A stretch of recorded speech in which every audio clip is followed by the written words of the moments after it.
미국도 이건 못 만든다. 펜타곤이 공식 인정했습니다. 나토 16개국 긴급회의장이 발칵 뒤집혔습니다.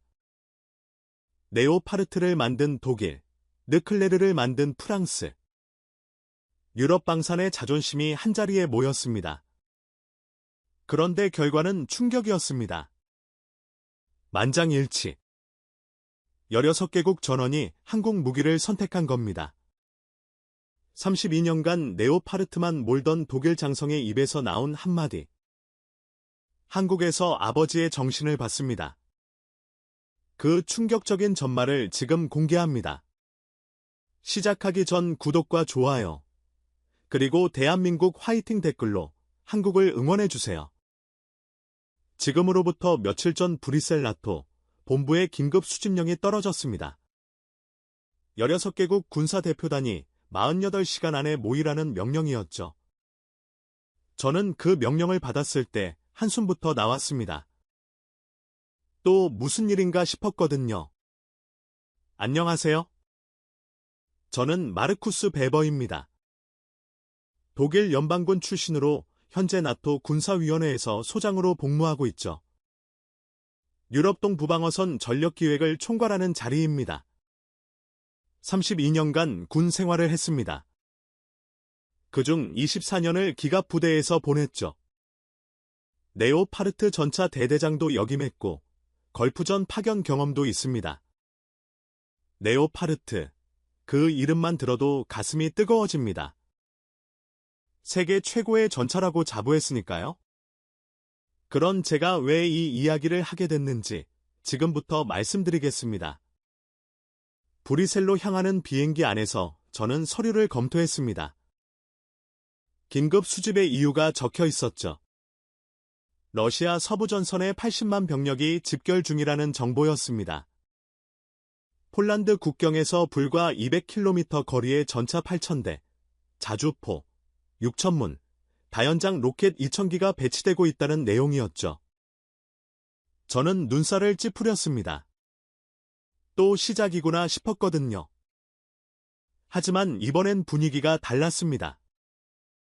서류 마지막 장에 굵은 글씨로 이렇게 적혀 있었습니다. 동부 방어선 긴급 전력 보강 논의. 최우선 의제. 브뤼셀에 도착한 건 저녁 7시였습니다. 나토 본부 건물이 보이자 묘한 긴장감이 밀려왔죠. 회의실은 지하 2층 특별회의장이었습니다. 들어서는 순간 공기가 달랐습니다. 형광등 불빛 아래 16개국 대표단이 이미 자리를 잡고 있었죠. 미국의 밀러 소장이 보였습니다. 펜타곤 출신의 냉철한 인물이죠. 그 옆에는 프랑스의 피에르 듀풍 중장이 앉아 있었습니다. 넥스터 출신답게 자존심이 하늘을 찌르는 사람이죠. 영국의 에밀리 톰슨 대령도 눈에 띄었습니다. 데이터 분석의 귀재라고 불리는 여성 장교였죠. 그리고 폴란드의 야체크, 코발스키 준장이 있었습니다. 저와는 여러 번 마주친 적이 있는 인물이었죠. 마지막으로 핀란드의 안트라이트는 대령이 보였습니다. 최근 한국 무기를 도입한 나라의 대표였죠. 저는 제 자리를 찾아 앉았습니다. 독일 대표석이었죠. 제 옆에는 듀풍 중장이 있었습니다. 그가 작은 목소리로 말했습니다. 이번 회의 주제 들었나? 동부방어선 전력 보강이라고 들었네?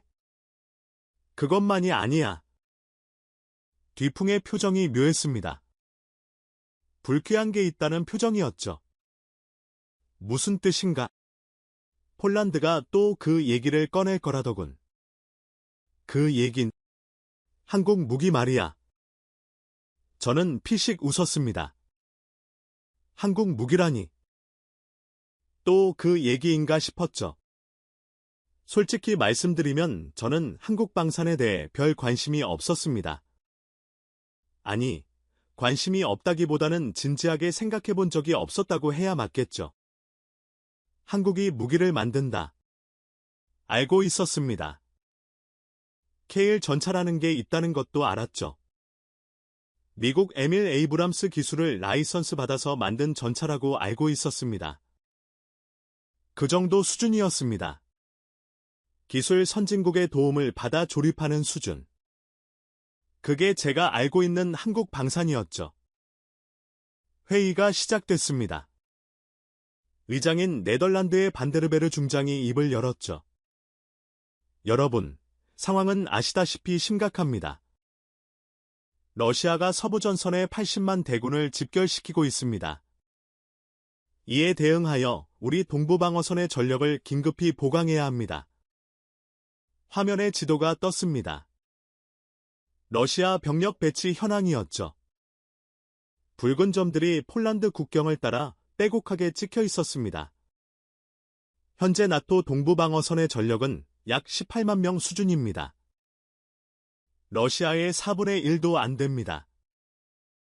전차와 자주포 수량도 절대적으로 부족합니다. 반데르베르 의장이 말을 이었습니다. 오늘 회의의 핵심 의제는 하나입니다. 어떤 무기로 얼마나 빨리 동부방어선을 보강할 것인가. 회의실이 술렁였습니다. 모두가 이 문제의 심각성을 알고 있었으니까요. 저는 속으로 생각했습니다. 답은 뻔하지 않은가? 유럽 무기를 늘리면 되는 거 아닌가? 레오파르트 전차 생산량을 늘리고 프랑스의 르클레르도 동원하고 독일의 PC-2000 자주포를 추가 배치하면 됩니다. 유럽 방산의 역량을 총동원하면 되는 거였죠. 저는 그렇게 단순하게 생각했습니다. 그때 코발스키 준장이 손을 들었습니다. 의장님, 폴란드 대표단이 제안서를 준비했습니다. 발표해도 되겠습니까? 반데르베르 의장이 고개를 끄덕였습니다. 코발스키 준장, 발언하십시오. 코발스키가 자리에서 일어났습니다. 그의 손에는 얇은 파일이 들려 있었죠. 감사합니다. 먼저 현실을 직시하자는 말씀을 드리고 싶습니다. 그가 화면을 조작했습니다. 새로운 데이터가 떴죠. 현재 나토 동부 방어선에 배치된 전차는 총 1200대입니다. 이 중 가동률 90% 이상인 전차는 절반도 안 됩니다. 회의실이 조용해졌습니다. 자주포는 더 심각합니다. 800문 중 즉시 실전 투입 가능한 건 300문 수준입니다. 저는 눈살을 찌푸렸습니다. 그 수치가 맞다면 심각한 거였으니까요. 폴란드 대표단은 이 문제를 해결할 방안을 제안합니다.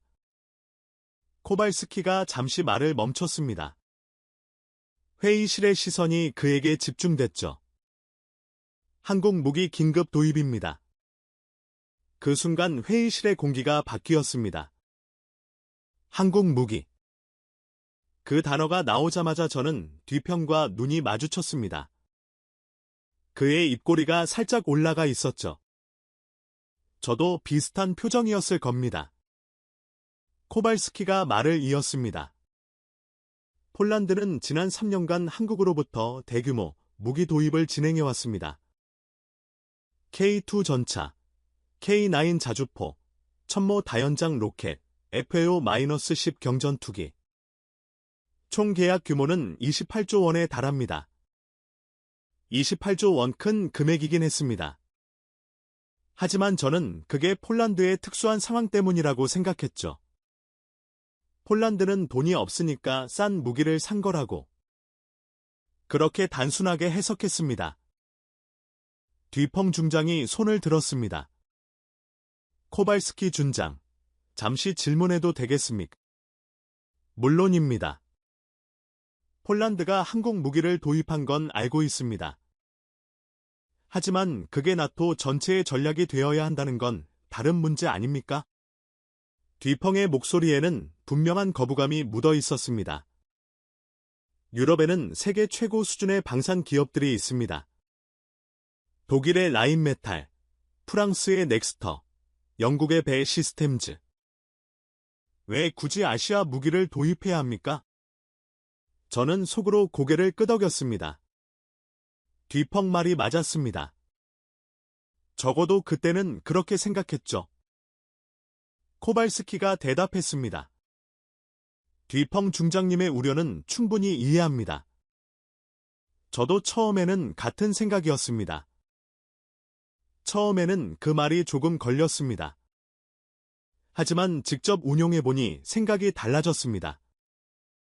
직접 운용해본 예, 폴란드군은 현재 K2 전차 180대를 실전 배치했습니다.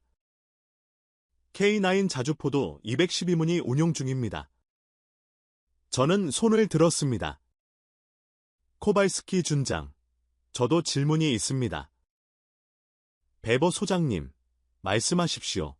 폴란드가 한국 무기를 선택한 건 비용 문제 아닙니까? 한국 무기가 유럽 무기보다 저렴하다는 건 알고 있습니다. 예산이 부족한 상황에서 차선책을 선택한 것 아닙니까? 저는 솔직하게 물었습니다. 돌려 말할 필요가 없다고 생각했으니까요. 회의실에 약간의 긴장감이 돌았습니다. 제 질문이 다소 무례하게 들렸을 수도 있었죠. 하지만 코발스키는 웃었습니다. 예상치 못한 반응이었습니다. 베버 소장님, 솔직한 질문 감사합니다. 저도 솔직하게 대답하겠습니다. 그가 잠시 말을 멈췄습니다. 처음에는 맞습니다. 비용이 중요한 고려 요소였습니다. 하지만 지금은 다릅니다. 다르다니요. 비용 때문에 한국을 선택한 게 아니라 성능 때문에 한국을 유지하고 있는 겁니다. 저는 속으로 코웃음을 쳤습니다. 성능이라니. 한국 무기가 유럽 무기보다 성능이 좋다고. 그건 불가능한 얘기였습니다. 적어도 그때 제 상식으로는요. 뒤퐁이 끼어들었습니다. 코발스키 준장, 실례지만 그건 과장이 아닙니까? 네오파르트는 걸프전에서 검증된 전차입니다. 르클레르 역시 세계 최고 수준의 화력을 자랑합니다. 한국 전차가 그 수준이라고요. 뒤퐁 중장님, 코발스키의 목소리가 차분해졌습니다. 저도 3년 전까지는 같은 생각이었습니다. 한국 무기, 미국 기술 라이선스 받아서 조립하는 수준이겠지. 가격이 싸니까 사는 거겠지. 그렇게 생각했습니다. 그런데요. 직접 테스트해보고 생각이 완전히 바뀌었습니다. 저는 팔짱을 꼈습니다. 테스트. 무슨 테스트를 했길래? 나이트넨 대령이 손을 들었습니다. 핀란드 대표였죠. 의장님, 저도 한 말씀 드려도 되겠습니까? 나이트넨 대령, 말씀하십시오. 핀란드도 K9 자주포를 운용하고 있습니다. 48문을 도입했고 현재 실전 배치 중입니다. 나이트넨이 코발스키를 바라보며 말했습니다. 코발스키 준장님 말씀에 전적으로 동의합니다. 저희도 처음에는 회의적이었습니다. 하지만 운용해보니 다릅니다. 완전히 다릅니다. 저는 눈살을 찌푸렸습니다. 핀란드까지 뭔가 이상했습니다. 톰슨 대령이 조용히 말했습니다. 구체적으로 뭐가 다르다는 겁니까? 추상적인 표현 말고 데이터로 설명해 주실 수 있습니까? 톰슨다운 질문이었습니다. 그녀는 항상 데이터를 요구했으니까요. 코발스키가 고개를 끄덕였습니다. 물론입니다. 데이터가 있습니다. 그가 주머니에서 USB를 꺼냈습니다. 작은 검은색 USB였죠. 이건 폴란드 국방부가 작성한 급히 성능평가 보고서입니다. 한국 무기와 유럽 무기를 직접 비교 테스트한 결과가 담겨 있습니다. 회의실이 술렁였습니다. 공유해도 되겠습니까? 반데르 베르 의장이 고개를 끄덕였습니다. 나토 해외 자료로 공유하는 건 문제없습니다. 코발스키가 USB를 회의실 시스템에 연결했습니다. 대형 화면에 폴란드 국방부 마크가 떴죠. 그 순간 저는 약간의 불안감을 느꼈습니다. 왜인지 모르겠지만 뭔가 예상치 못한 게 나올 것 같은 느낌이었습니다. 뒤풍이 속삭였습니다. 저게 뭐가 나온다고 저렇게 자신 있는 거지? 저도 같은 생각이었습니다. 글쎄 곧 알게 되겠지. 화면에 첫 번째 슬라이드가 떴습니다. 제목은 이랬습니다. K2 전차의 네오파르트 EA7 비교평가 보고서. 저는 자세를 고쳐 앉았습니다. 네오파르트 EA7이라면 제가 누구보다 잘 아는 전차였으니까요. 화면에 두 전차의 사진이 나란히 떴습니다. 왼쪽은 K2 흑표, 검은색 도장의 날렵한 실루엣이었죠. 오른쪽은 네오파르트 EA7. 제가 24년간 함께한 전차였습니다. 그 육중한 모습을 보자 괜히 마음이 든든해졌죠. 코발스키가 설명을 시작했습니다. 이 테스트는 지난해 폴란드 북부훈련장에서 실시됐습니다. 독일 연방군 감독관도 참관했습니다. 독일 감독관이 참관했다고. 저는 몰랐던 얘기였습니다. 테스트 항목은 크게 4가지였습니다. 기동력, 활력, 방호력, 그리고 혹한 환경 적응력. 화면이 바뀌었습니다. 첫 번째 테스트 결과였죠. 기동력 테스트. 코발스키가 말했습니다. 먼저 기동력입니다. 1.5km 험치 주파 시간을 측정했습니다. 화면에 숫자가 떴습니다. K2 2분 47초, 네오파르트 EA7 3분 12초. 저는 눈을 깜빡였습니다. K2가 25초나 빨랐습니다. K2의 파워팩은 1500마력입니다. 네오파르트 EA7도 1500마력이죠. 하지만 K2가 더 빠른 이유가 있습니다. 코발스키가 설명했습니다. K2는 한국 두산에서 독자 개발한 파워팩을 사용합니다. 변속기 성능이 뛰어나서 가속력에서 차이가 납니다. 뒤풍이 끼어들었습니다. 25초 차이가 그렇게 중요합니까? 전차전에서 25초는 큰 의미가 없을 수도 있습니다. 다음 결과를 보시죠. 화면이 바뀌었습니다. 화력 테스트였죠. 2km 거리의 이동 표적에 대한 명중률입니다. K2 94.2%, 네오파르트 EA7 91.8%. 저는 살짝 놀랐습니다. 네오파르트의 명중률이 91.8%라면 훌륭한 수치입니다. 하지만 K2가 더 높았죠. K2의 사격 통제 장치는 한국 삼성탈레스와 하나시스템이 공동 개발했습니다. 특히 이동 간 사격 성능이 뛰어납니다. 저는 속으로 중얼거렸습니다. 2.4% 차이일 뿐이야. 오차범위 아닌가? 코발스키가 말했습니다. 여기까지는 비슷한 수준이라고 할 수 있습니다. 의미 있는 차이가 아닐 수도 있죠. 저는 고개를 끄덕였습니다. 그래, 비슷한 수준이지. 하지만 다음 테스트에서 결정적인 차이가 났습니다. 화면이 바뀌었습니다. 혹한 환경 테스트. 저는 자세를 고쳐 앉았습니다. 혹한 테스트라면 유럽 전차가 불리할 수 있었습니다. 유럽은 한반도만큼 춥지 않으니까요.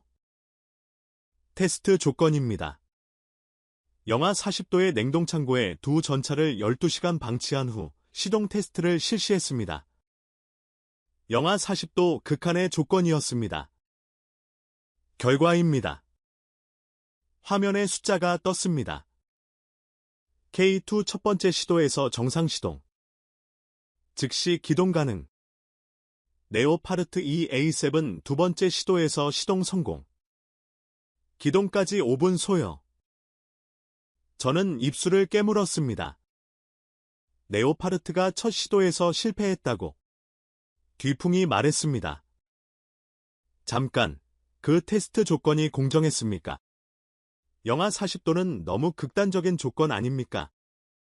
코발스키가 대답했습니다. 뒤풍 중장님, 폴란드 겨울은 영하 30도까지 내려갑니다. 핀란드나 발트 3국은 더 춥죠. 영하 40도는 실제 작전 환경에서 충분히 가능한 조건입니다. 라이트넨이 끼어들었습니다. 핀란드는 영하 45도까지 내려가는 지역도 있습니다.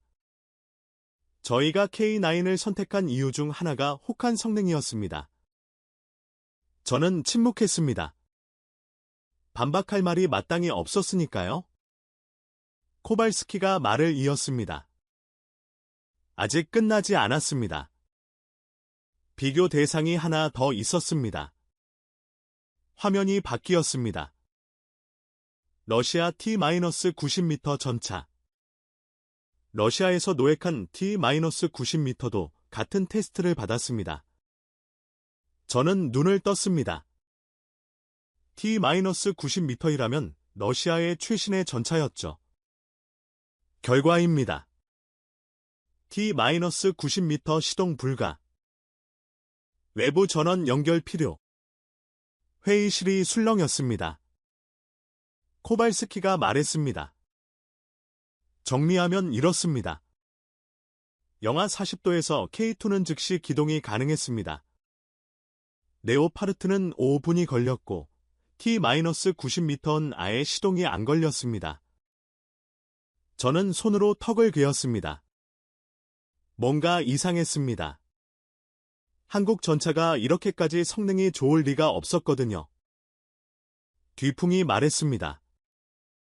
코발스키 준장. 한 가지 테스트만으로 결론 내리긴 어렵습니다. 전차의 성능은 종합적으로 평가해야 합니다. 동의합니다. T-90m가 고개를 끄덕였습니다. 그래서 다음 자료를 준비했습니다. 화면이 바뀌었습니다. K-9 자주포 평가 결과였죠. 자주포 비교입니다. K-9 디스 독일 PC, -2000 위드 프랑스 카이사르. 저는 PC -2000이라는 이름에 관심이 갔습니다. 독일이 자랑하는 자주포였으니까요. 30분간 연속 사격 테스트 결과입니다. K-9 264발 발사. 고장 0회. PC -2089발 발사 후 장전 시스템 과열. 카이사르 156발 발사. 정상 작동. 저는 숫자를 다시 확인했습니다. K-9이 264발. PC -2000이 89발. 스랩에 가까운 차이였습니다. 뒤풍이 얼굴이 굳어졌습니다. 카이사르가 156발로 2등이었지만 K-9과는 여전히 큰 차이가 있었죠. 톰슨 대령이 물었습니다. 분당 발사 속도는 어떻습니까? 좋은 질문입니다. 코발스키가 화면을 바꿨습니다. K-9분당 6회 8발. PC -2000분당 3회 4발. 카이사르 분당 6발. K-9과 카이사르가 비슷해 보이지만 지속 사격 능력에서 차이가 납니다. K-9은 자동 장전 시스템이 뛰어나서 30분 이상 최대 속도로 사격해도 문제가 없습니다. 저는 손가락으로 책상을 두드렸습니다. 뭔가 잘못된 거 아닌가? 이 숫자들이 진짜인가? 톰슨 대령이 말했습니다. 코발스키 준장, 이 데이터의 출처가 확실합니까? 검증된 자료입니까? 톰슨 대령님, 이건 폴란드 국방부 무기획득국이 직접 작성한 보고서입니다. 테스트에는 각국 감독관이 참관했고 모든 과정이 기록됐습니다. 톰슨이 고개를 끄덕였습니다. 그녀의 표정이 미묘하게 변했죠. 뭔가 생각하는 표정이었습니다. 저는 옆을 보았습니다. 뒤퐁이의 얼굴이 붉어져 있었죠. 분노인지 당혹감인지 알 수 없었습니다. 저도 비슷한 감정이었습니다. 화가 나면서도 혼란스러웠죠. 한국 무기가 이 정도 수준이라고. 그건 제가 알던 것과 완전히 달랐습니다.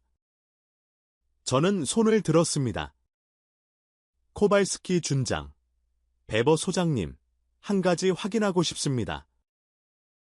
이 테스트들이 공정하게 진행됐다는 걸 어떻게 증명합니까? 폴란드가 한국 무기를 이미 도입한 상황에서 객관적인 평가가 가능했습니까? 직접적인 질문이었습니다. 어쩌면 무례할 수도 있는 질문이었죠. 하지만 코발스키는 기분 나빠하지 않았습니다. 오히려 기다렸다는 듯이 대답했죠. 베버 소장님, 좋은 지적입니다.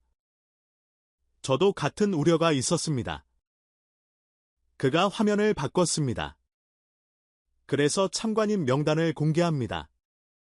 이 테스트에는 독일 연방군에서 2명, 프랑스군에서 1명, 미국 펜타곤에서 2명이 감독관으로 참여했습니다. 저는 눈을 떴습니다. 독일군 감독관이 있었다고. 베버 소장님께서 원하신다면 독일 감독관의 서명이 들어간 검증서도 제출할 수 있습니다. 회의실이 조용해졌습니다. 저는 할 말을 잃었습니다.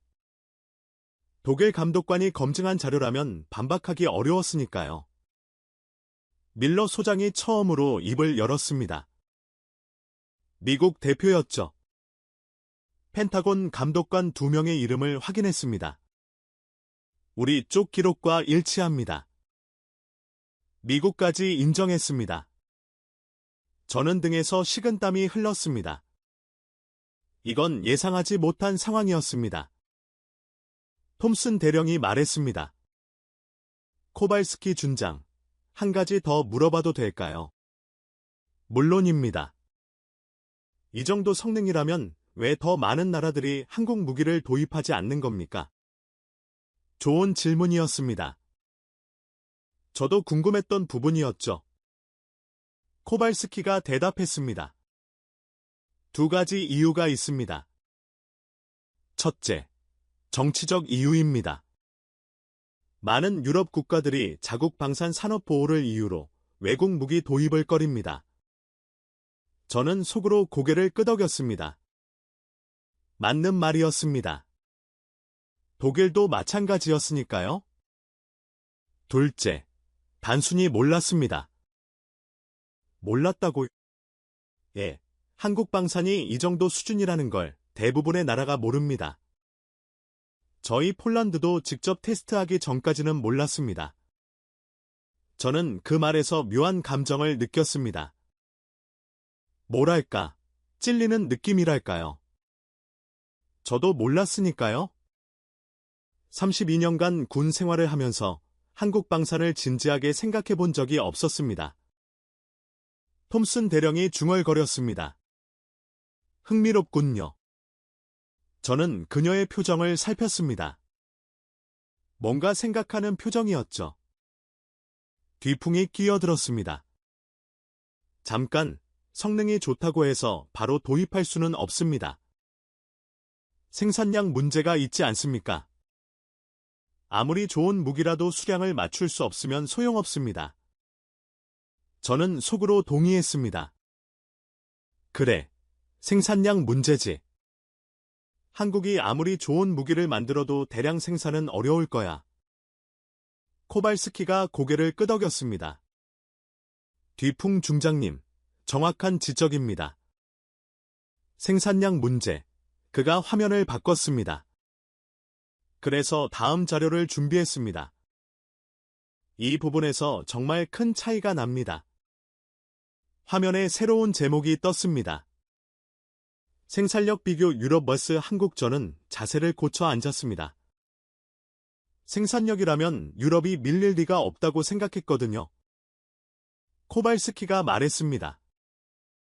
먼저 전차부터 보시죠. 화면에 숫자가 떴습니다. 저는 그 숫자를 보는 순간 심장이 멈추는 것 같았습니다. K2 전차 연간 생산량 400대, 네오파르트 2 연간 생산량 44대, 400대 이스 44대. 9배 차이였습니다. 저는 눈을 비볐습니다. 적에 맞는 숫자인가? 자주포입니다. K9 자주포 연간 생산량 672문, PC 2000 연간 생산량 48문, 672 이스 48점. 14배 차이였습니다. 회의실이 완전히 조용해졌습니다. 저는 손이 떨리는 것을 느꼈습니다. 이건 말이 안 됐습니다. 어떻게 이런 차이가 날 수 있죠? 코발스키가 마지막 숫자를 보여줬습니다. 155mm 포탄 월간 생산량입니다. 한국 풍산그룹 350만 발, 나토 전체 4만 발, 350만 대 4만. 거의 90배 차이였습니다. 저는 숨을 쉬지 못했습니다. 이건 무기 성능의 문제가 아니었습니다. 이건 차원이 다른 얘기였습니다. 뒤풍이 더듬거리며 말했습니다. 저 숫자가 정말 맞습니까? 코발스키가 대답했습니다. 검증된 수치입니다. 펜타곤 자료와도 일치합니다. 밀러 소장이 고개를 끄덕였습니다. 맞습니다. 우리도 같은 분석 결과를 갖고 있습니다. 미국이 또 확인해줬습니다. 저는 의자의 등을 기댔습니다. 머릿속이 하얘지는 느낌이었습니다. 32년간 군 생활을 하면서 이런 충격은 처음이었습니다. 한국이 이 정도였다고. 우리가 이렇게 뒤처져 있었다고. 톰슨 대령이 조용히 말했습니다. 이건 단순한 무기 성능 문제가 아니군요. 그녀의 목소리에 뭔가 달라진 게 있었습니다. 처음으로 동요하는 것 같았죠. 저도 같은 느낌이었습니다. 하지만 진짜 충격은 아직 시작도 안 했습니다. 코발스키가 말했습니다. 마지막으로 하나 더 보여드릴 게 있습니다. 이건 차원이 다른 이야기입니다. 화면이 바뀌었습니다. 거대한 미사일이 발사대에 장착된 사진이 떴습니다. 사진 아래에 이름이 적혀 있었죠. 현무5. 저는 그 이름을 처음 들었습니다. 그리고 그 다음에 나온 숫자들은 제 평생을 바꿔놓았습니다. 현무5. 화면에 뜬 그 미사일은 제가 알던 어떤 무기와도 달랐습니다. 거대한 몸체가 이동식 발사대 위에 올려져 있었죠. 길이만 해도 12m는 넘어 보였습니다. 미사일이라기보다는 소형 로켓에 가까운 크기였습니다. 코발스키가 설명을 시작했습니다. 현무5. 한국이 독자 개발한 탄도 미사일입니다. 저는 탄도 미사일이라는 단어에 귀가 솔깃해졌습니다. 탄도 미사일이라면 제 전문 분야는 아니었지만 기본적인 지식은 있었으니까요. 먼저 기본 스펙을 보시죠. 화면에 숫자들이 떴습니다. 탄도 중량 9톤. 저는 눈을 의심했습니다. 9톤이라고요. 미국의 토마호크 순항 미사일 탄도가 450kg입니다. 러시아의 이스칸데르가 700kg이죠. 9톤이면 이스칸데르의 13배가 넘는 무게였습니다. 잠깐. 뒤풍이 손을 들었습니다. 9톤이라고요. 그건 미사일이 아니라 폭격기 수준 아닙니까? 맞습니다. 사실상 전술핵의 버금가는 파괴력입니다. 핵탄도 없이요. 회의실이 술렁였습니다. 코발스키가 다음 수치를 보여줬습니다. 사거리 3000km. 3000km. 저는 머릿속으로 지도를 그렸습니다. 한국에서 3000km면 일본 전역, 중국 동부 전역, 러시아 극동 지역까지 사정권이었습니다. 그리고 만약 이 미사일이 유럽에 배치된다면 폴란드 바르시아바에서 모스크바까지 직선거리가 약 1200km입니다. 사거리 3000km면 모스크바는 물론이고 오랄 산맥 너머까지 타격할 수 있다는 뜻이었죠. 다음입니다. 정말 속도 마하 12. 저는 숨이 멎는 것 같았습니다. 마하 12. 초속 4km가 넘는 속도입니다. 서울에서 부산까지 1분도 안 걸리는 속도죠. 톰슨 대령이 물었습니다. 마하 10이면 요격이 가능합니까? 코발스키가 고개를 저었습니다. 현존하는 어떤 방공 시스템으로도 요격이 극히 어렵습니다. 러시아의 S-400은요. S-400의 요격 가능 속도가 마하 14.7입니다. 이론상으로는 가능해 보이죠. 하지만 그건 이상적인 조건에서의 수치입니다. 코발스키가 설명을 이었습니다. 실제로 마하 12로 낙하하는 물체를 요격하려면 탐지에서 발사까지 7초 이내에 이루어져야 합니다. 현실적으로 불가능한 시간입니다. 밀러 소장이 끼어들었습니다. 우리 펜타곤 분석도 같은 결론입니다. 헤드로도 현무 5 요격 확률은 15% 미만으로 평가됩니다. 미국의 택헤드도 안 된다고. 저는 손으로 이마를 짚었습니다. 이건 제가 알던 세계가 아니었습니다.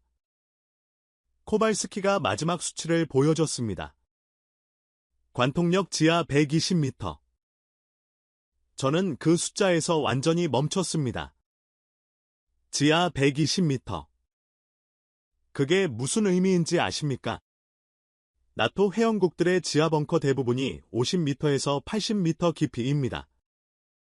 냉전 시대의 핵 공격을 견딜 수 있도록 설계된 최고 수준의 방어 시설들이죠. 현무5는 그 2배 깊이를 관통합니다. 뒤퐁이 중얼거렸습니다. 120m면 엘리제궁 지하 벙커도 뚫린다는 소리 아닌가? 코발스키가 대답하지 않았습니다. 대답할 필요가 없었죠. 숫자가 모든 걸 말해주고 있었으니까요. 저는 손이 떨리는 것을 느꼈습니다. 커피잔을 들었다가 다시 내려놓았죠.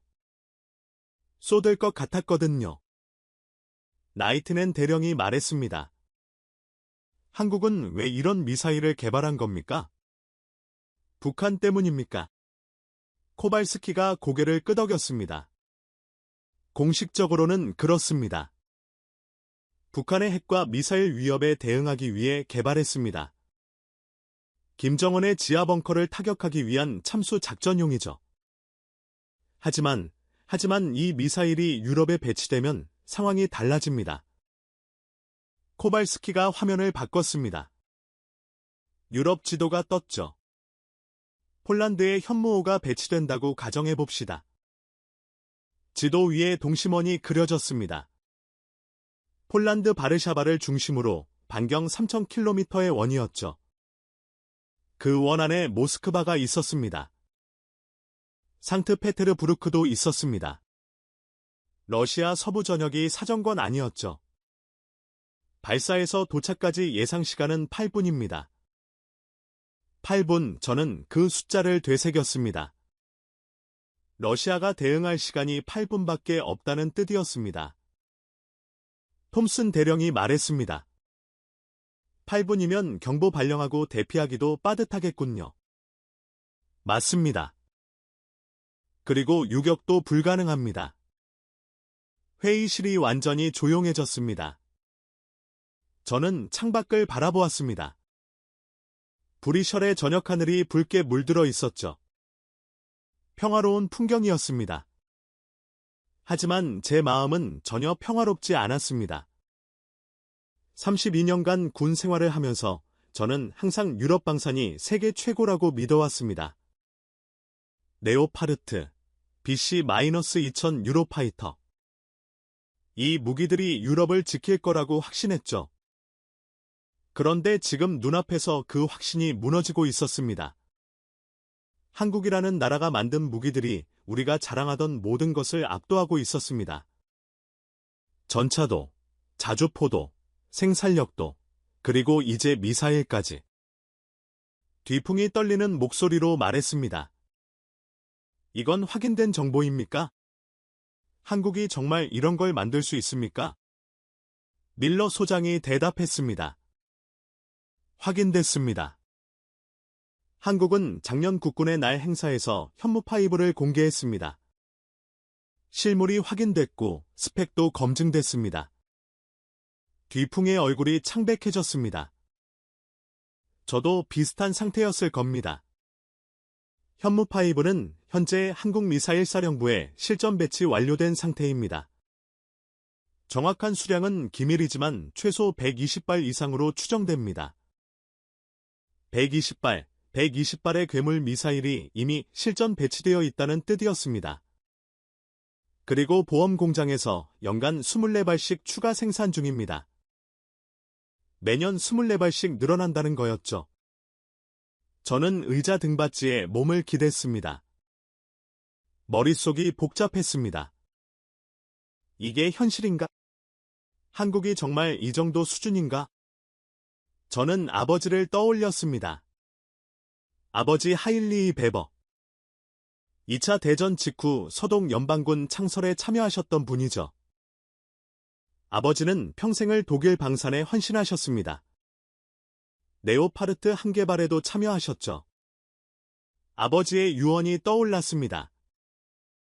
독일 기술력이 다시 유럽을 지킬 것이다.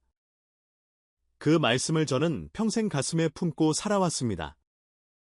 그런데 지금 이 순간 그 믿음이 흔들리고 있었습니다. 잠시 휴식 시간이 주어졌습니다. 저는 회의실 한쪽 구석으로 가서 커피를 들었습니다. 손이 여전히 미세하게 떨리고 있었죠. 뒤풍이 다가왔습니다. 베버 자네 생각은 어떤가? 저는 커피를 한 모금 마시고 대답했습니다. 솔직히 말하면 혼란스럽네. 나도 마찬가지야. 뒤풍의 얼굴에도 당혹감이 묻어 있었습니다. 평소 자신만만하던 모습과는 달랐죠. 자네, 한국 무기가 이 정도인 줄 알았나? 저는 고개를 저었습니다. 전혀. 솔직히 말하면 한국 방사는 생각해 본 적도 없었네? 나도 그래. 한국이라면 삼성, 현대 그 정도만 알았지.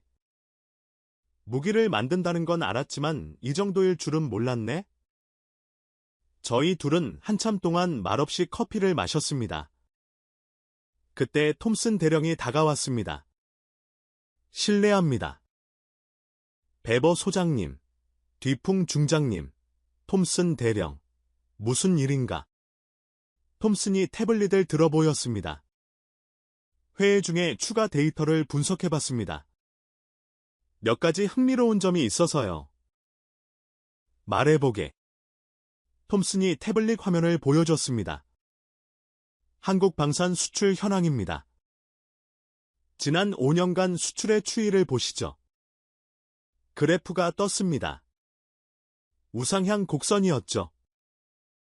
5년 전 한국 방산 수출액은 연간 32억 달러 수준이었습니다.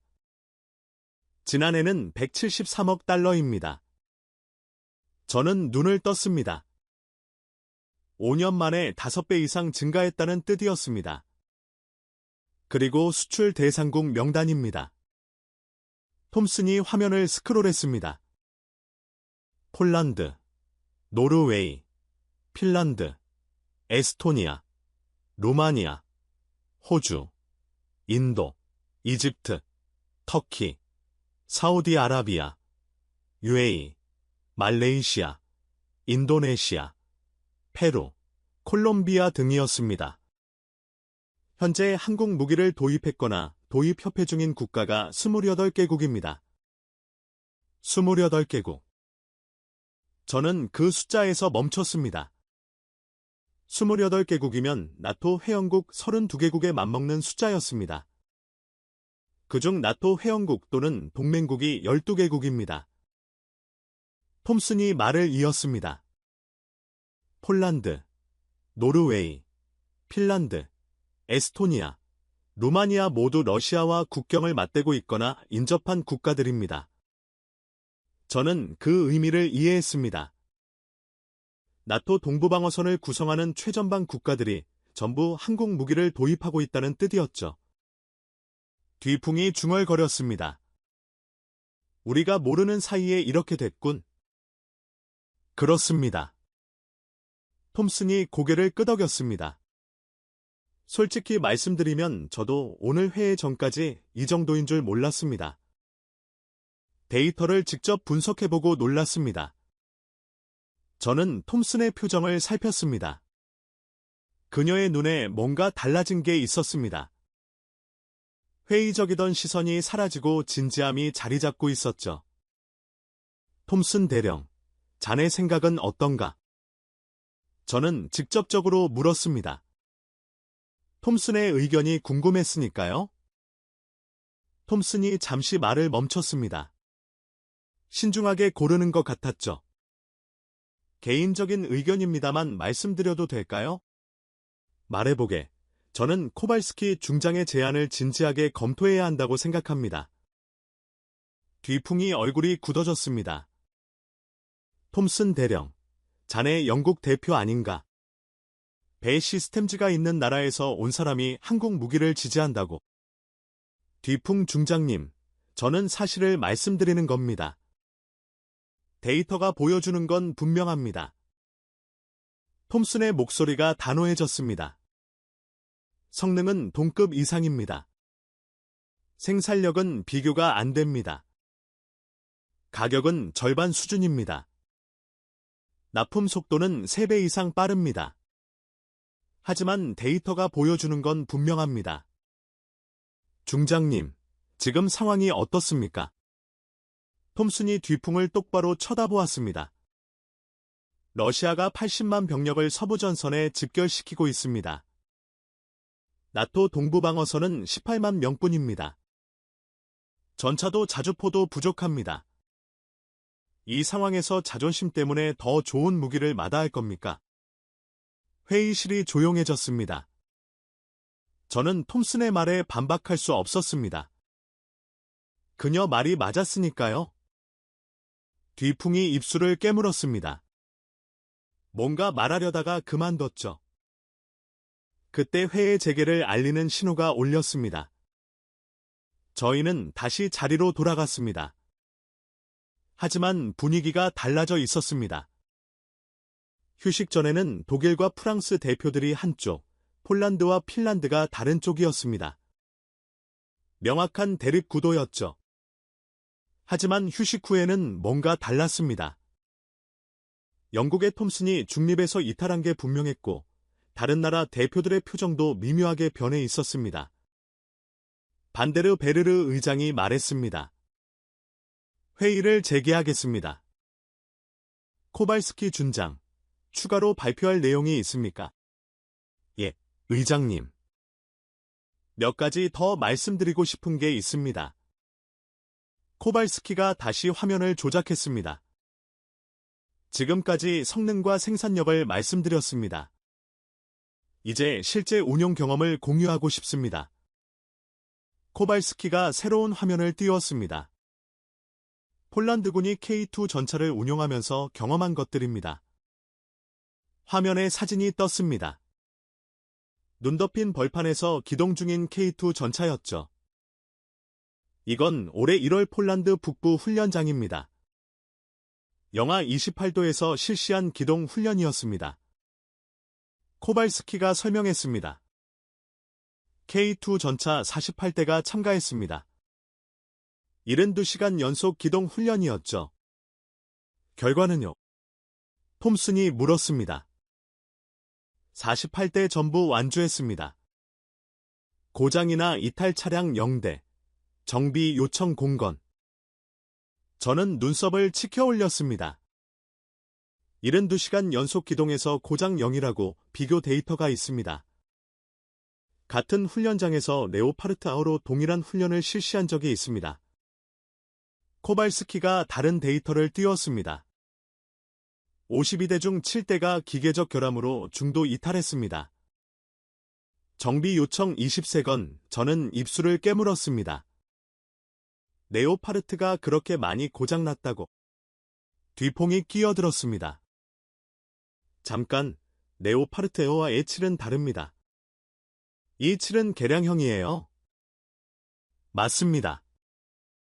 그래서 A7 데이터도 있습니다. 코발스키가 화면을 바꿨습니다. 작년에 독일에서 빌려온 네오파르타이즈 12대로 같은 훈련을 실시했습니다. 결과를 말씀드리겠습니다. 화면에 숫자가 떴습니다. 12대 중 2대 중도 이탈. 정비 요청 8건. 뒤퐁이 입을 다물었습니다. 저도 할 말이 없었습니다. 비율로 따지면 K2가 압도적으로 나왔으니까요. 나이트넨 대령이 손을 들었습니다. 저희 핀란드 경험도 말씀드려도 될까요? 물론입니다. 나이트넨이 자리에서 일어났습니다. 핀란드는 K9 자주포 48문을 운용하고 있습니다. 도입한 지 2년이 됐죠. 그가 태블릿을 들어 보였습니다. 이건 지난 겨울 실탄 사격 훈련 기록입니다. 영하 32도였습니다. 영하 32도. 핀란드다운 추위였죠. K9 48문 전부 정상 작동했습니다. 목표 사격 928발 중 명중 891발. 명중률 96%. 저는 그 숫자를 받아 적었습니다. 96% 명중률이라니? 비교 대상으로 저희가 보유한 구형 자주포 데이터도 있습니다. 같은 조건에서 명중률 71%였습니다. 25%포인트 차이. 엄청난 격차였습니다. 나이트넨이 말을 이었습니다. 그리고 한 가지 더 있습니다. 정비 관련입니다. 정비요.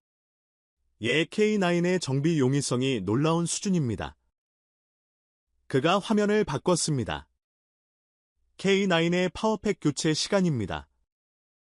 45분. 저는 눈을 떴습니다. 파워팩 교체가 45분이라고. 비교 대상인 독일 PC-1000의 파워팩 교체 시간은 14시간입니다. 14시간 대 45분. 뒤품이 중얼거렸습니다. 그게 가능합니까? 45분의 파워팩을 교체한다고. 모듈화 설계 때문입니다. 코발스키가 설명했습니다. 한국 무기들은 정비 용이성을 설계 단계부터 고려합니다. 부품들이 모듈화되어 있어서 고장나면 통째로 교체하면 됩니다. 숙련된 정비병이 아니어도 가능하죠. 저는 그 말의 의미를 곱씹었습니다. 전장에서 파워팩이 고장나면 어떻게 됩니까? PC-1000은 14시간 동안 무력화됩니다. 후방으로 빼야 하죠. K9는 45분이면 다시 전투에 투입됩니다. 현장에서 바로 수리가 가능하다는 뜻입니다. 이건 단순한 편의성 문제가 아니었습니다. 전투 지속 능력의 문제였죠. 톰슨 대령이 말했습니다. 전장에서 45분과 14시간의 차이는 생사의 차이입니다. 저도 같은 생각이었습니다. 코발스키가 다음 자료를 띄웠습니다. 이제 납품 속도를 말씀드리겠습니다. 화면에 계약 이력이 떴습니다. 폴란드는 3년 전에 K2 전차 180대를 주문했습니다. 계약 체결 후 첫 물량 도착까지 걸린 시간은 11개월이었습니다. 11개월 꽤 빠른 속도였습니다. 전량 납품 완료까지 28개월이 걸렸습니다. 계약대로였죠. 코발스키가 비교 데이터를 띄웠습니다. 독일의 네오파르트 2를 주문하면 어떻습니까? 화면에 다른 계약 이력이 떴습니다. 헝가리가 2018년에 네오파르트 EH44대를 주문했습니다. 첫 물량 도착까지 36개월. 그리고 아직 전량 납품이 완료되지 않았습니다. 7년이 지났는데 아직 다 못 받았다고. 저는 충격을 받았습니다. 그 사실을 몰랐던 건 아니었지만 이렇게 직접적으로 비교되니 참담했죠. 뒤풍이 끼어들었습니다. 그건 생산 라인 문제입니다. 수요가 급증해서 그런 겁니다. 뒤풍 중장님 코발스키가 차분하게 말했습니다. 수요가 급증한 건 한국도 마찬가지입니다. 아니, 한국이 더 심합니다. 폴란드뿐 아니라 노르웨이, 핀란드, 에스토니아, 루마니아까지 동시에 주문이 들어왔으니까요. 그런데 한국은 다 마쳤습니다. 모든 계약을 예정대로 이행하고 있습니다. 회의실이 조용해졌습니다. 저는 창밖을 바라보았습니다. 해가 완전히 지고 브리셜의 야경이 펼쳐지고 있었죠. 왜 한국은 되고 우리는 안 되는 걸까?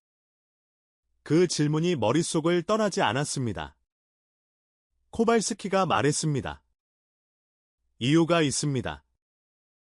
그가 마치 제 생각을 읽은 것처럼 말했죠. 한국의 방산산업 구조가 다르기 때문입니다. 코발스키가 새로운 화면을 띄웠습니다. 한국의 방산 생산 시스템을 설명드리겠습니다. 화면에 공장 내부 사진이 떴습니다. 거대한 생산 라인이 보였죠? 전차 차체들이 컨베이어 벨트 위를 이동하고 있었습니다. 이건 한국 현대로템의 창원 공장입니다. K2 전차를 생산하는 곳이죠.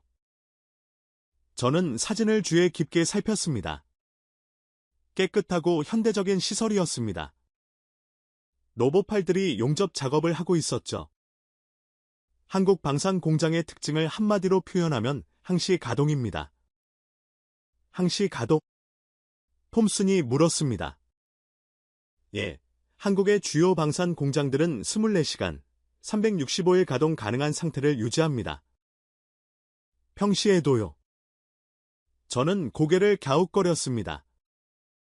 평시에 왜 24시간 가동을 유지합니까? 이유가 있습니다. 한국은 70년간 북한과 휴전 상태입니다. 언제 전쟁이 터질지 모르는 긴장 속에서 살아왔죠. 코발스키가 설명했습니다. 그래서 방산 공장을 절대 멈추지 않습니다. 주문이 없어도 최소 가동 상태를 유지하고 숙련 인력을 보존합니다. 대규모 주문이 들어오면 바로 풀가동으로 전환할 수 있죠. 저는 그 말의 의미를 곱씹었습니다. 유럽은 달랐습니다. 냉전이 끝나고 평화가 찾아오자 방산 공장들이 축소됐습니다. 생산 라인이 폐쇄되고 숙련 인력이 흩어졌죠. 지금 갑자기 전차가 필요해졌을 때 우리는 공장을 다시 가동하고 인력을 재교육하는 것부터 시작해야 합니다. 한국은 그럴 필요가 없었습니다. 항상 준비되어 있었으니까요. 또 하나 있습니다. 코발스키가 말을 이었습니다.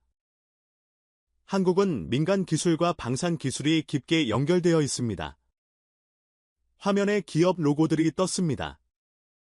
삼성, SK, LG, 현대. 삼성이 방산용 반도체를 만듭니다. LG가 방산용 디스플레이를 공급합니다. 현대가 전차를 만들고 SK가 배터리를 납품합니다. 저는 그 구조를 이해했습니다. 세계 최고 수준의 민간 기업들이 방산에 직접 참여한다는 뜻이었죠. 유럽의 방산 기업들은 독립적으로 운영됩니다. 나인메탈, 넥스터, 베시스템즈. 모두 방산 전문 기업이죠. 하지만 한국은 다릅니다. 세계 1위 반도체 기업이, 세계 2위 배터리 기업이, 세계 3위 자동차 기업이 방산에 직접 참여합니다. 뒤통이 중얼거렸습니다. 그래서 부품 조달이 빠른 거군요. 맞습니다. 서방 제재로 러시아가 반도체 수급에 어려움을 겪고 있지 않습니까? 한국은 그런 문제가 없습니다. 자국 내에서 최고 수준의 부품을 조달할 수 있으니까요. 저는 고개를 끄덕였습니다. 이제 이해가 됐습니다. 왜 한국이 이렇게 빠르고 많이 만들 수 있는지, 왜 유럽이 따라갈 수 없는지. 구조 자체가 달랐습니다. 경쟁할 수 있는 상대가 아니었죠. 톰슨 대령이 말했습니다. 그러면 우리가 아무리 노력해도 따라잡을 수 없다는 뜻입니까? 코발스키가 고개를 저었습니다. 아닙니다. 다른 방법이 있습니다. 다른 방법. 협력입니다. 코발스키가 화면을 바꿨습니다. 폴란드는 한국과 기술 이전 협약을 맺었습니다. K2 전차의 폴란드 현지 생산이 올해 시작됩니다. 화면에 공장 조감도가 떴습니다. 폴란드에 건설 중인 전차 공장이었죠. 2년 후부터 폴란드에서 K2PL 전차를 직접 생산합니다. 연간 60대 목표입니다. 저는 그 숫자를 받아 적었습니다. 폴란드가 연간 60대, 지금 독일 전체 생산량이 연간 44대인데 폴란드가 60대를 생산한다고. 천무다연장 로켓도 마찬가지입니다. 폴란드 고주프에 로켓 생산 공장을 건설 중입니다. 연간 수천 발 생산 목표입니다. 코발스키가 말했습니다. 한국은 기술을 숨기지 않습니다. 협력하면 기술을 이전해 줍니다. 현지 생산을 지원해 줍니다. 저는 뒤통을 바라보았습니다. 그의 표정이 복잡해 보였죠. 프랑스도 한국과 협력하면 저런 게 가능하다는 뜻이었습니다. 독일도 마찬가지였고요. 하지만 자존심이 허락하지 않았습니다. 유럽 방산의 자존심이 밀러 소장이 처음으로 긴 발언을 했습니다. 코발스키 준장. 한 가지 묻겠습니다. 말씀하십시오. 한국이 왜 이렇게 적극적으로 기술 이전을 하는 겁니까? 보통은 기술을 지키려고 하지 않습니까? 좋은 질문이었습니다. 저도 궁금했던 부분이었죠. 코발스키가 대답했습니다. 두 가지 이유가 있습니다. 첫째, 한국은 대규모 시장이 필요합니다. 한반도만으로는 방산 산업을 유지할 수 없으니까요. 수출이 필수입니다. 그건 이해가 됐습니다. 규모의 경제. 둘째, 더 중요한 이유가 있습니다. 코발스키가 잠시 말을 멈췄습니다. 한국은 동맹이 필요합니다. 동맹. 예, 한국은 북한, 중국, 러시아와 인접해 있습니다. 지정학적으로 고립된 위치죠. 미국이 등을 돌리면 한국은 혼자가 됩니다. 저는 그 말에서 뭔가를 느꼈습니다. 절박함 같은 거였죠. 한국은 무기를 파는 게 아닙니다. 동맹을 사는 겁니다. 회의실이 조용해졌습니다. 유럽이 한국 무기를 도입하면 유럽과 한국은 연결됩니다. 부품 공급, 정비 지원, 기술 협력. 끊을 수 없는 관계가 되는 거죠. 한국 입장에서는 유럽이라는 든든한 파트너를 얻는 겁니다. 유럽 입장에서는 믿을 수 있는 무기 공급원을 얻는 거고요. 코발스키가 우리를 둘러보았습니다. 윈윈입니다. 양쪽 다 이익입니다. 저는 그 논리를 곱씹었습니다. 틀린 말이 아니었습니다. 하지만 여전히 마음 한쪽에서 저항감이 있었습니다. 유럽 방산의 자존심, 독일 방산의 전통, 그걸 한국에게 넘겨준다. 쉽게 받아들여지지 않았습니다. 그때 밀러 소장이 입을 열었습니다. 제가 한 가지 더 말씀드려도 되겠습니까? 물론입니다. 밀러가 자리에서 일어났습니다.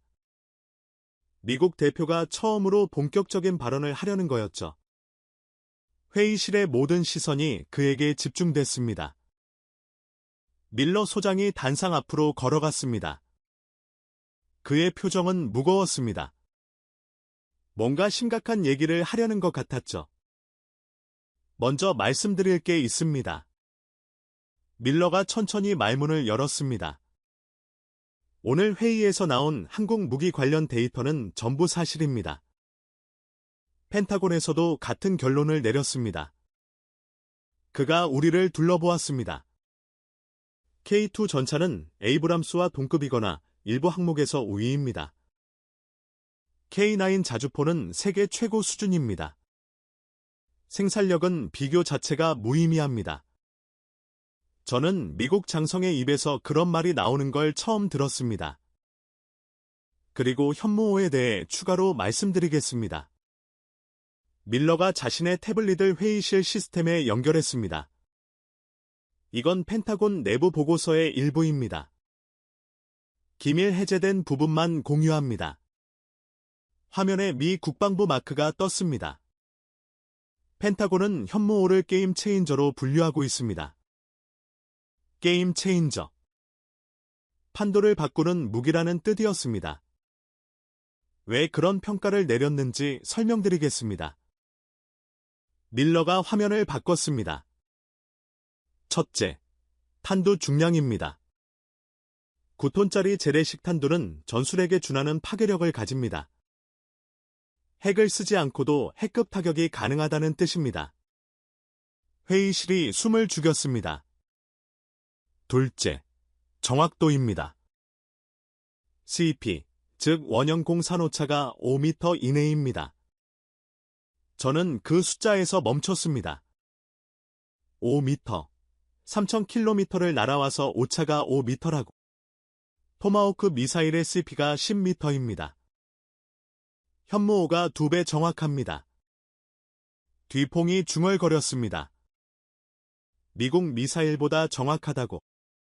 그렇습니다. 밀러가 고개를 끄덕였습니다. 셋째, 요격 불가능성입니다. 화면에 시뮬레이션 결과가 떴습니다. 펜타곤에서 현무 5 요격 시뮬레이션을 수백 번 돌렸습니다. 모든 가용 방공 시스템을 동원한 시나리오였죠. 저는 결과가 궁금했습니다. 미국이 정말로 막을 수 없다고. 결론은 요격 확률 12%입니다. 12%. 저는 숨이 멎는 것 같았습니다.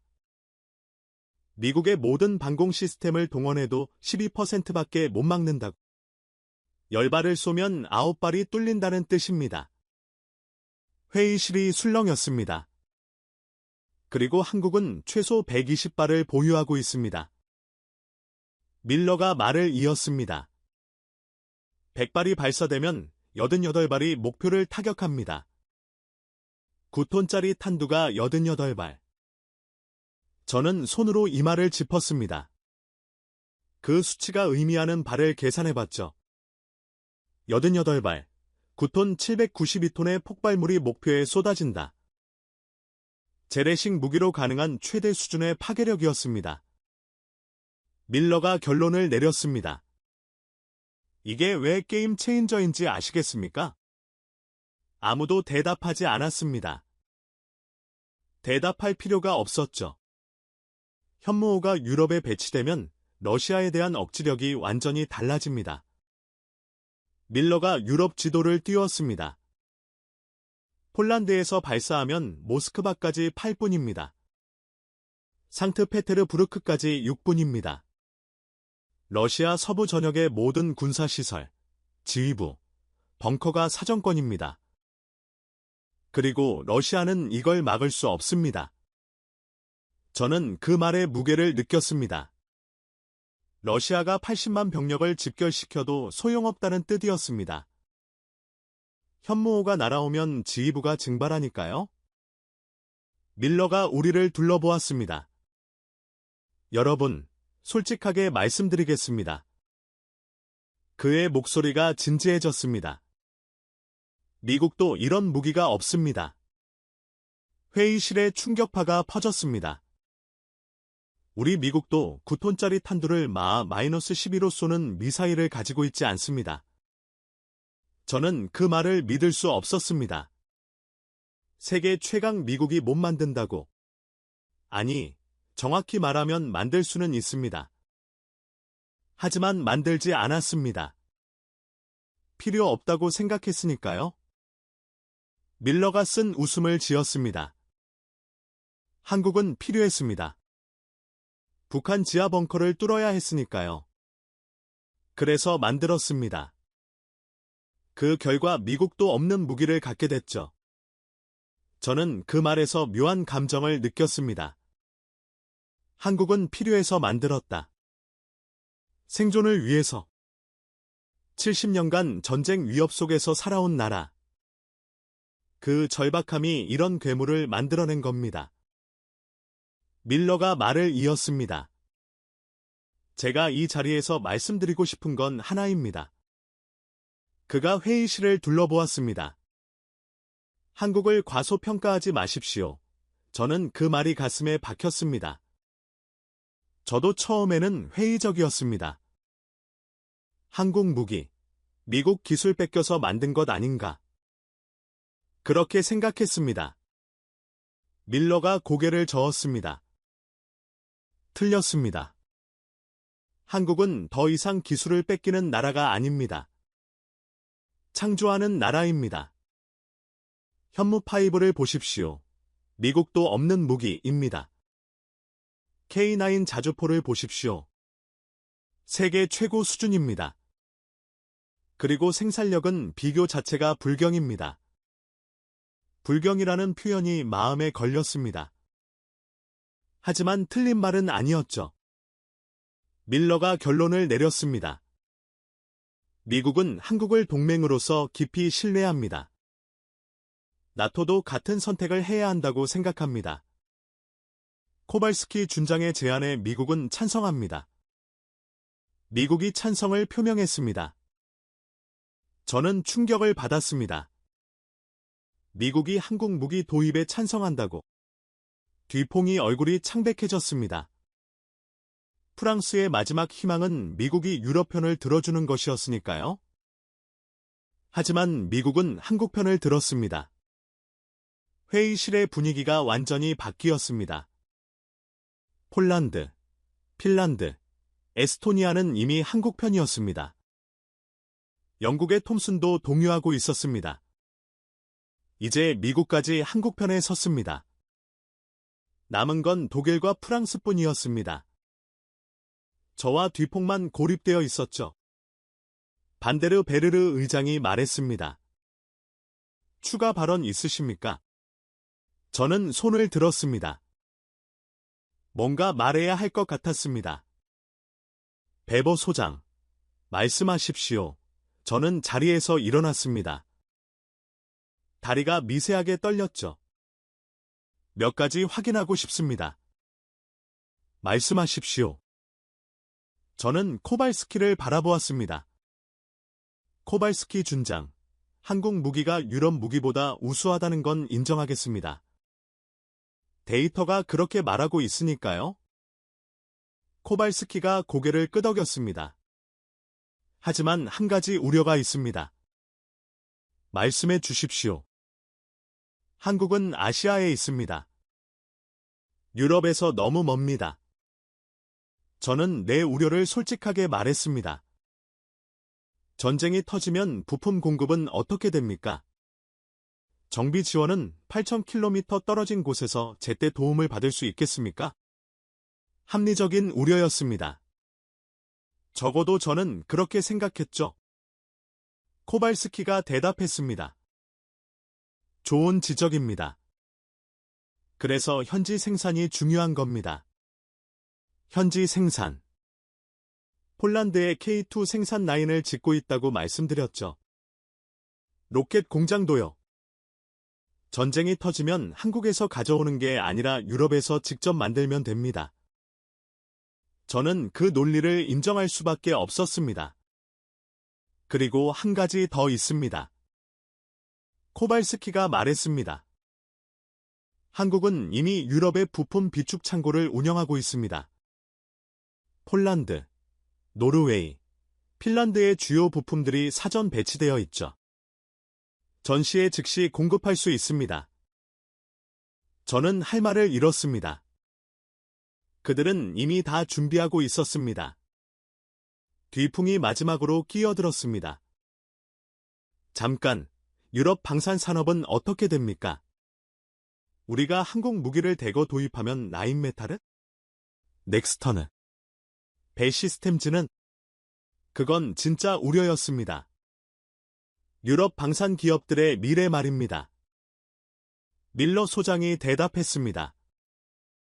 뒤풍 중장님, 한 가지 질문 드려도 되겠습니까? 물론입니다. 러시아가 다음 주에 공격해오면 나인메탈이 전차를 몇 대 만들 수 있습니까? 뒤풍이 입을 다물었습니다. 한 달 안에요. 전쟁이 시작되면 한 달 안에 새 전차가 얼마나 나옵니까? 뒤풍이 대답하지 못했습니다. 답을 알고 있었지만 말하기 싫었던 거겠죠. 거의 0입니다. 생산 라인을 가동하고 부품을 조달하고 조립하는 데만 최소 6개월이 걸립니다. 밀러가 단호하게 말했습니다. 지금 당장 필요한 건 전차입니다. 자주포입니다. 미사일입니다. 유럽 방산 기업들의 미래가 아닙니다. 회의실이 조용해졌습니다. 전쟁에서 지면 기업도 나라도 없습니다. 순서가 있습니다. 먼저 살아남아야 합니다. 저는 밀러의 말에 반박할 수 없었습니다. 그가 맞았습니다. 전쟁에서 지면 다 끝입니다. 반대로 베르르 의장이 말했습니다. 충분한 논의가 이루어진 것 같습니다. 다른 대표단들의 의견을 듣고 싶습니다. 노르웨이 대표가 손을 들었습니다. 노르웨이는 한국 무기 도입에 찬성합니다. 저희는 이미 K9을 운영하고 있고 매우 만족하고 있습니다. 에스토니아 대표가 뒤를 이었습니다. 에스토니아도 찬성입니다. 저희는 러시아 바로 옆에 있습니다. 지금 당장 더 많은 무기가 필요합니다. 한국이 그걸 줄 수 있습니다. 루마니아, 라트비아, 리투아니아 대표들도 차례로 찬성을 표명했습니다. 저는 점점 고립되는 느낌이었습니다. 뒤풍을 바라보았습니다. 그의 얼굴에도 패배감이 서려 있었죠. 우리 둘만 반대하고 있었습니다. 독일과 프랑스, 유럽 방산의 양대축이, 하지만 나머지 14개국이 찬성하고 있었습니다. 반대로 베르르 의장이 물었습니다. 독일 대표단의 의견은 어떻습니까? 회의실의 모든 시선이 저에게 집중됐습니다. 저는 입을 열었습니다. 그리고 닫았습니다. 무슨 말을 해야 할지 몰랐습니다. 독일 대표단의 의견은 어떻습니까? 반대로 베르르 의장의 질문이 회의실에 울려 퍼졌습니다. 저는 자리에 앉은 채 움직이지 못했습니다. 16개국의 시선이 저를 향하고 있었죠. 무슨 말을 해야 할까요? 반대해야 할까요? 독일 방산의 자존심을 위해, 네오파르트의 명예를 위해, 하지만 데이터가 너무 명확했습니다. 감정으로 반박할 수 있는 수준이 아니었죠. 저는 눈을 감았습니다. 그 순간 아버지의 얼굴이 떠올랐습니다. 하일리 베버. 1957년 아버지는 서독 연방군 창설 1세대였습니다. 2차 대전의 패배로 무너진 독일이 다시 군대를 가지게 된 시점이었죠. 아버지는 기술 장교였습니다. 네오파르트 1 전차 개발에 참여하셨죠. 어린 시절 저는 아버지 서재에서 설계 도면들을 봤습니다. 복잡한 기계 도면들이었죠. 아버지는 그 도면들을 애지중지하셨습니다. 마르쿠스.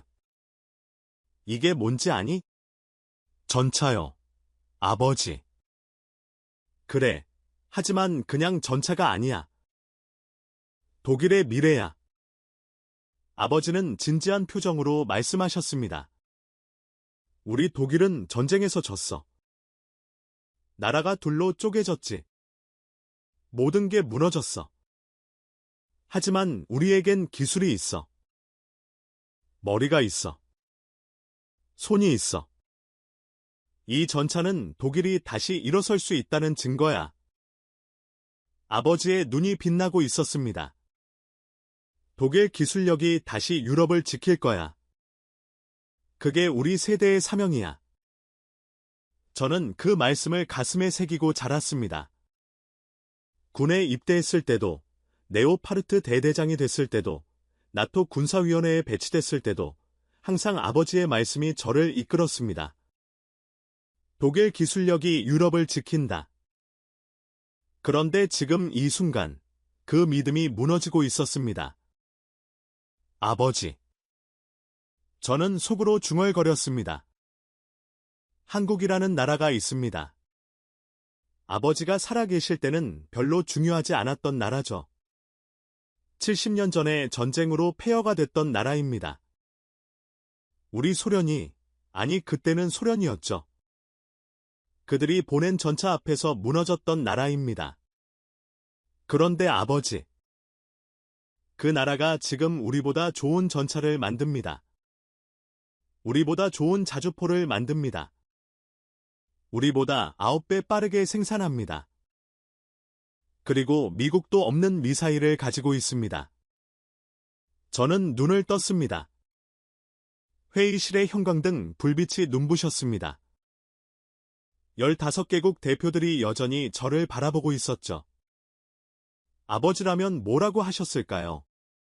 저는 그 질문을 스스로에게 던졌습니다. 아버지의 목표는 뭐였습니까? 독일 방산을 지키는 게 아니었습니다. 유럽을 지키는 거였습니다. 독일 기술력으로 유럽을 지킨다. 그게 아버지의 신념이었죠. 하지만 지금 독일 기술력으론 부족합니다. 그건 오늘 회의에서 증명됐습니다. 그렇다면 답은 하나뿐이었습니다. 더 좋은 기술을 찾아야 합니다. 그게 한국이라면? 저는 천천히 자리에서 일어났습니다. 의장님, 베버 소장 말씀하십시오. 저는 회의실을 둘러보았습니다. 뒤풍의 눈이 마주쳤죠. 그의 표정에 긴장감이 서려 있었습니다. 먼저 고백할 게 있습니다. 저는 솔직하게 말문을 열었습니다. 오늘 회의 전까지 저는 한국 방산을 무시했습니다. 진지하게 생각해 본 적이 없었습니다. 회의실이 조용해졌습니다. 한국이라면 삼성, 현대 정도만 알았습니다. 무기를 만든다는 건 알았지만 미국 기술을 베끼는 수준이라고 생각했습니다. 저는 코발스키를 바라보았습니다. 제가 틀렸습니다. 그 말을 내뱉는 순간 가슴이 뻥 뚫리는 느낌이었습니다. 오늘 데이터를 보고 충격받았습니다. K2가 네오파르트를 이기는 걸 보고 화가 났습니다. 인정하기 싫었습니다. 저는 솔직하게 털어놓았습니다. 하지만 데이터는 거짓말을 하지 않습니다. 감정으로 사실을 바꿀 수는 없습니다. 밀러 소장이 고개를 끄덕였습니다. 제 아버지는 네오파르트 한 개발에 참여하셨습니다. 독일 방산은 제 가문의 자부심이었습니다. 저는 잠시 말을 멈췄습니다. 목이 메는 느낌이었죠. 아버지는 늘 말씀하셨습니다. 독일 기술력이 유럽을 지킬 거라고.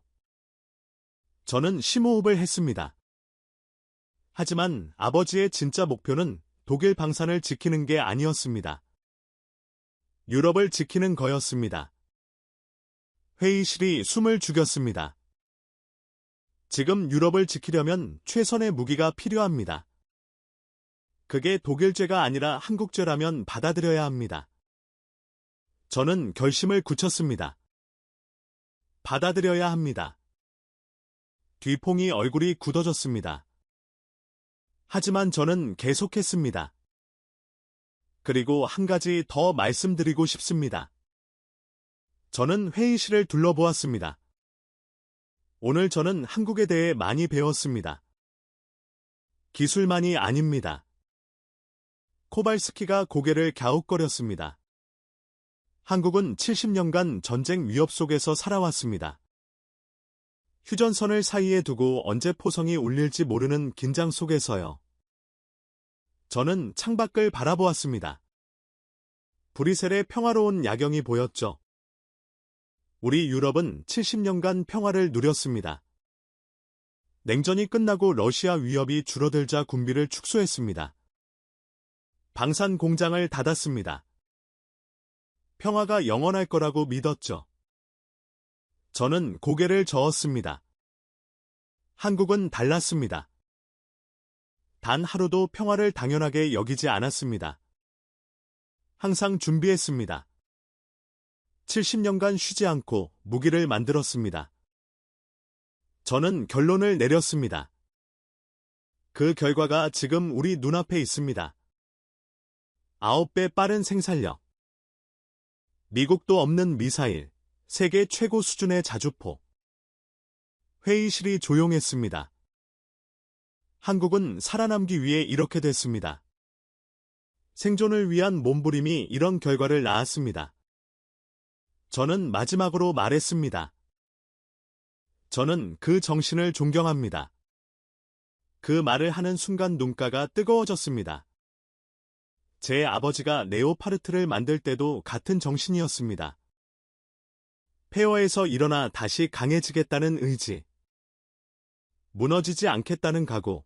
저는 목소리가 떨리는 것을 느꼈습니다. 그 정신이 독일을 재건했습니다. 레오파르트를 만들었습니다. 저는 심호흡을 했습니다. 그런데 지금 그 정신은 한국에 있습니다.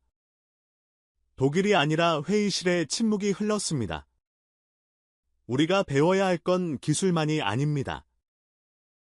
정신입니다. 절대 무너지지 않겠다는 의지. 항상 준비하겠다는 각오. 저는 마지막 결론을 내렸습니다. 독일은 한국 무기 도입에 찬성합니다. 회의실의 탄식이 퍼졌습니다. 뒤품이 충격받은 표정으로 저를 바라보았습니다. 배신감 같은 게 눈에 보였죠. 하지만 저는 후회하지 않았습니다. 이게 옳은 결정이었으니까요. 반데르 베르르 의장이 말했습니다. 프랑스 대표단의 의견은 어떻습니까? 모든 시선이 뒤품에게 집중됐습니다. 그는 한참 동안 아무 말도 하지 않았습니다. 얼굴이 불그락푸르락했죠. 프랑스의 자존심, 넥스터의 명예, 르클레르 전차의 위상. 그 모든 것이 그의 어깨를 짓누르고 있었을 겁니다. 하지만 현실은 냉혹했습니다. 15개국이 찬성했습니다. 독일까지 포함해서. 프랑스 혼자 반대해봤자 소용없었죠. 뒤품이 천천히 입을 열었습니다. 베버 소장의 말에 동의합니다. 회의실이 술렁였습니다. 프랑스도 찬성한다는 뜻이었죠. 프랑스도 자존심이 있습니다. 넥스터의 기술력에 자부심이 있습니다. 뒤품의 목소리가 떨렸습니다. 하지만 베버 소장이 맞습니다. 지금 중요한 건 자존심이 아니라 생존입니다. 그가 저를 바라보았습니다. 아까와는 다른 눈빛이었죠. 배신감 대신 존경 비슷한 게 보였습니다. 프랑스는 한국 무기 도입에 찬성합니다. 16개국 만장일치였습니다. 반데르 베르흐 의장이 선언했습니다. 나토 군사위원회는 한국 무기 긴급 도입 제안을 만장일치로 채택합니다. 회의실의 박수가 터져나왔습니다. 코발스키가 저에게 다가왔습니다. 베버 소장님, 감사합니다. 쉽지 않은 결정이셨을 텐데. 저는 그의 손을 잡았습니다. 코발스키 준장, 저야말로 감사합니다. 오늘 많이 배웠습니다. 톰슨 대령도 다가왔습니다. 베버 소장님, 마지막 발언이 인상 깊었습니다. 아버지 이야기요. 저는 쓴 웃음을 지었습니다. 아버지가 살아계셨다면 뭐라고 하셨을지 모르겠습니다. 톰슨이 말했습니다. 자랑스러워 하셨을 거예요. 자존심보다 옳은 것을 선택하셨으니까요. 저는 그 말에 고개를 끄덕였습니다. 그때 밀러 소장이 다가왔습니다. 베버 소장, 한 가지 제안이 있습니다. 말씀하십시오. 다음 달에 한국방산시찰단이 구성될 예정입니다. 현대로템, 한화, 풍산공장을 방문하는 일정이죠. 저는 귀가 솔깃해졌습니다. 시찰단에 참여하실 의향이 있으십니까? 저는 망설임 없이 대답했습니다. 참여하겠습니다. 직접 보고 싶었습니다. K2를 만드는 공장을, K9을 찍어내는 생산 라인을, 그리고 현무 파이브를 한국이 어떻게 이렇게 됐는지 직접 확인하고 싶었습니다. 회의가 끝나고 저는 회의실을 나왔습니다. 브뤼셀의 밤 공기가 차가웠습니다. 하지만 상쾌했죠. 주머니에서 휴대폰을 꺼냈습니다. 사진첩을 열었죠. 아버지 사진이 있었습니다. 1985년 네오파르트 2업에서 찍은 사진이었죠. 젊은 시절의 아버지가 환하게 웃고 계셨습니다. 저는 사진을 바라보며 중얼거렸습니다. 아버지, 오늘 이상한 결정을 했습니다. 바람이 불었습니다. 차가운 바람이었죠. 한국 무기를 도입하기로 했습니다. 네오파르트 대신요. 저는 쓴 웃음을 지었습니다. 아버지가 화내실 수도 있겠네요. 평생 독일 방산을 위해 일하셨는데 저는 잠시 말을 멈췄습니다. 하지만 저는 이게 맞다고 생각합니다. 저는 하늘을 올려다보았습니다. 별은 보이지 않았습니다. 브뤼셀의 불빛이 너무 밝았거든요. 아버지가 네오파르트를 만들 때 가졌던 정신, 폐허에서 일어나겠다는 의지, 무너지지 않겠다는 각오, 저는 깊게 숨을 들이쉬었습니다. 그 정신이 지금 한국에 있습니다. 저는 사진 속 아버지를 바라보았습니다. 한국은 70년간 전쟁 위협 속에서 살았습니다. 단 하루도 평화를 당연하게 여기지 않았습니다. 항상 준비했습니다. 저는 고개를 끄덕였습니다. 그게 아버지가 가르쳐주신 정신 아닙니까? 절대 방심하지 말라. 항상 준비하라. 무너지면 다시 일어서라. 바람이 다시 불었습니다. 한국은 그렇게 했습니다. 70년간 그 결과 미국도 없는 미사일을 만들었습니다. 세계 최고의 자주포를 만들었습니다. 저는 휴대폰을 주머니에 넣었습니다. 아버지, 저는 한국을 존경합니다. 적이 아니라 스승으로 보겠습니다. 저는 걸음을 옮겼습니다. 그리고 배우겠습니다. 그들의 정신을, 그들의 각오를. 나토 본부 건물이 뒤로 멀어졌습니다. 독일도 다시 일어설 수 있습니다. 유럽도 다시 강해질 수 있습니다. 저는 마지막으로 중얼거렸습니다. 한국이 보여줬으니까요.